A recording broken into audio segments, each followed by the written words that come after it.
यह एक चुड़ैल की कहानी है जिसमें राहुल नाम के एक लड़के को एक बार चुड़ैल से हुआ सामना, चुड़ैल से हुआ समाना। उस घटना को याद करके राहुल आज भी काफी डर जाता है। एक दिन राहुल अपने घर के लिए कुछ जरूरी सामान लेने के लिए अपने बाइक से शहर जा रहा था। शहर पहुंचने के बाद काफी देर तक वह सामान ढूंढता रहा, पर उसे पूरे बाजार में वो सामान कहीं भी नहीं मिला। परेशान हो के वो इधर उधर घूमता रहा। शाम भी हो चुकी थी, उसे घर भी जाना था, इसलिए अंत में थक हार कर वो वापस अपने घर जाने का फैसला लिया। वह शहर से थोड़ा आगे निकला ही था कि तेजी से आती हुई कार से उसका एक्सीडेंट हो गया। एक्सीडेंट में राहुल को ज्यादा चोट तो नहीं लगी, बस उसके पैर में थोड़ी चोट लग गई थी, जिससे वहां से खून बह रहा था।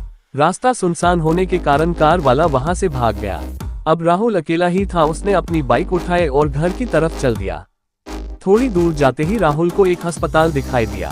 राहुल ने तुरंत अपनी बाइक रोकी और सोचा, पहले मैं अपने पैर में पट्टी बंधवा लेता हूं ताकि खून निकलना बंद हो जाए, फिर घर जाऊंगा। फिर राहुल उस अस्पताल के अंदर चला गया। अस्पताल के अंदर का नजारा बहुत ही ज्यादा डरावना था। वहां राहुल को एक इंसान तक दिखाई नहीं दे रहा था। राहुल ने जोर से आवाज लगाई, कोई है यहाँ, मुझे अपना इलाज करवाना है। चुड़ैल से हुआ समाना। तभी अंदर से एक औरत की आवाज आए, अब थोड़ा देर वही बैठिए, मैं अभी आ रही हूँ। लड़की की आवाज सुन के राहुल थोड़ा शांत हुआ और वही पास के टेबल पे बैठ गया।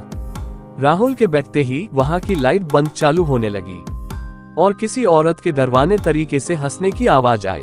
राहुल थोड़ा घबराया, पर खुद को समझाते हुए बोला, ये शायद मैडम की आवाज होगी।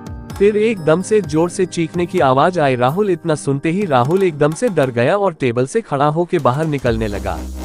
तभी वो मैडम राहुल के पास गई और उससे बोली, हाँ बताइए, आपको क्या इलाज करवाना है। मैडम को देख के राहुल के अंदर हिम्मत आए और उसने कहा, मैडम मेरा एक्सीडेंट हो गया था, मेरे पैरों से खून निकल रहा है, आप इसका इलाज कर दो। मैडम ने राहुल के घाव देखे और उसे अंदर ले गई। वो राहुल का इलाज करने के लिए राहुल के पैर से खून साफ कर रही थी और खून को देख के बहुत खुश हो रही थी। उसने राहुल के सामने की खून को सूंघने लगी। राहुल को थोड़ा शक हुआ तो उसने कहा, मैडम आप ये क्या कर रही हो। उस चुड़ैल ने राहुल को कोई जवाब नहीं दिया, बस डरावनी आवाज में घुरा रही थी और खुश हो रही थी। राहुल एकदम से डर गया और अपना पैर हटा लिया। राहुल के ऐसा करते ही वो चुड़ैल एकदम गुस्से से अपने असली रूप में आ गई और राहुल से कही, मुझे तेरा खून पीना है, तू नहीं बचेगा। राहुल ने चुड़ैल का भयानक रूप देखा। सड़ी हुई उसकी चमड़ी, बड़े बड़े दांत। एकदम से राहुल डर के मारे बहुत जोर से चिल्लाया और बेहोश हो गया। कुछ देर में जब वो होश में आया तो उसने देखा उसके पास दो लोग खड़े थे और उस पे पानी के छींटे मार रहे थे। राहुल ने उन लोगों से पूछा, आप लोग कौन है, और मैं तो हॉस्पिटल में था।